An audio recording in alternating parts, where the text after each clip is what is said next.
Lições da Bíblia, com o pastor Estina.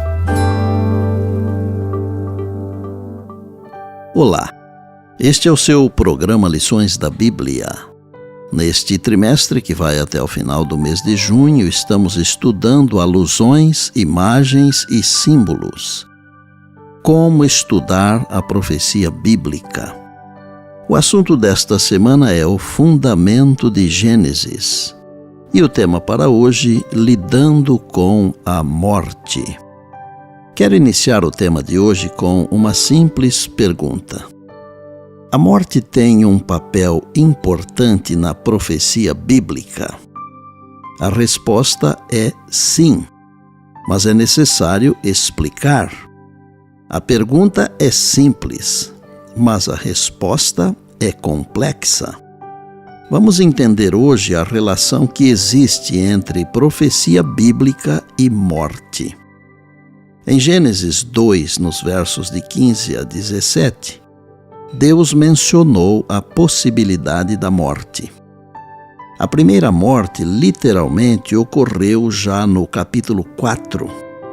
Nos versos 8 a 15, temos o lamentável episódio de Caim matando seu irmão Abel.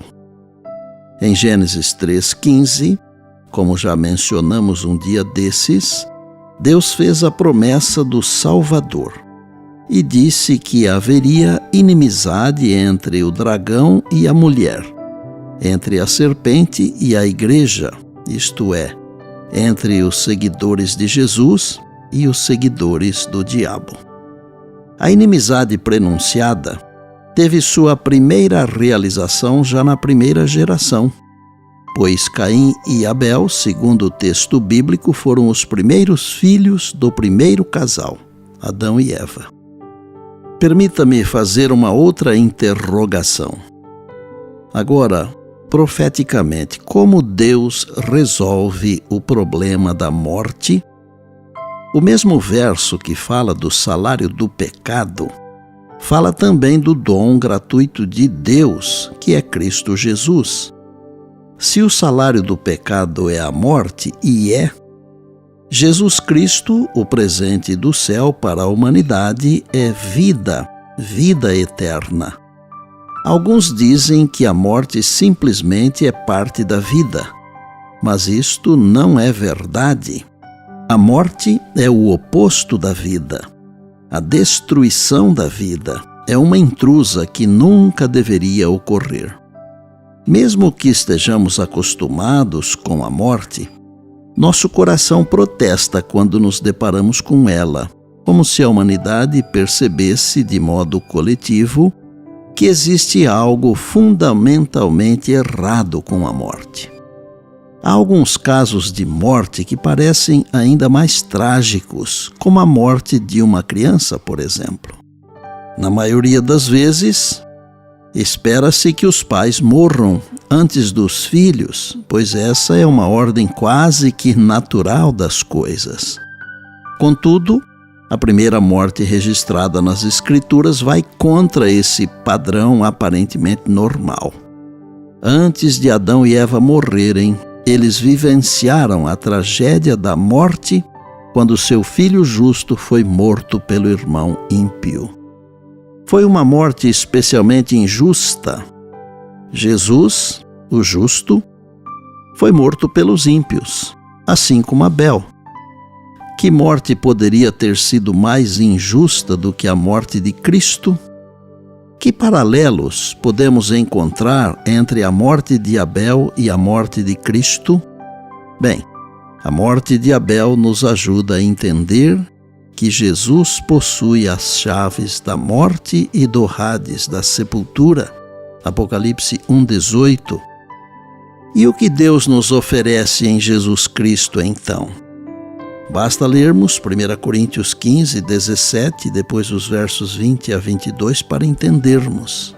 Diz assim: E se Cristo não ressuscitou, é vã a vossa fé, e ainda permaneceis nos vossos pecados.